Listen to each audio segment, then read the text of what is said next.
కార్లలో తిరుగుతూ శాంతి భద్రతలను పర్యవేక్షిస్తున్న పోలీసులు సైకిళ్లపై కూడా గస్తీకి శ్రీకారం చుట్టారు. రాచకొండ పోలీస్ కమిషనర్ సుధీర్ బాబు ఆదేశాలతో కమిషనరేట్ పరిధిలో 220 సైకిళ్లను కొనుగోలు చేసి అన్ని పోలీస్ స్టేషన్లకు పంపించారు. ఇందులో భాగంగా విజువల్ పోలీసింగ్ కు అధిక ప్రాధాన్యం ఇస్తున్నారు. ప్రధానంగా మహిళా పోలీసులు కూడా సైకిళ్లపై తిరుగుతూ ప్రజలతో మమేకమవుతూ సమస్యలు అడిగి తెలుసుకుంటున్నారు. స్కూళ్లు, కాలేజీల వద్ద నిఘా పెడుతూ ఆకతాయిల భరతం పడుతున్నారు. ప్రతి పోలీస్ స్టేషన్ పరిధిలో కారులో పెట్రోలింగ్ చేయడంతో పాటు కాలనీలు, బస్తీలో విజువల్ పోలీసింగ్ చేపట్టాలని సిపి సిబ్బందిని ఆదేశించారు. ఇప్పుడు ఈ వీడియో నెట్టింట సైకిళ్లను కొనుగోలు చేసి అన్ని పోలీస్ స్టేషన్లకు పంపించారు. ఇందులో భాగంగా విజువల్ పోలీసింగ్ కు అధిక ప్రాధాన్యం ఇస్తున్నారు. ప్రధానంగా మహిళా పోలీసులు కూడా సైకిళ్లపై తిరుగుతూ ప్రజలతో మమేకమవుతూ సమస్యలు అడిగి తెలుసుకుంటున్నారు.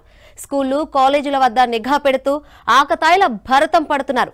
ప్రతి పోలీస్ స్టేషన్ పరిధిలో కారులో పెట్రోలింగ్ చేయడంతో పాటు కాలనీలు, బస్తీలో విజువల్ పోలీసింగ్ చేపట్టాలని సిపి సిబ్బందిని ఆదేశించారు. ఇప్పుడు ఈ వీడియో నెట్టింట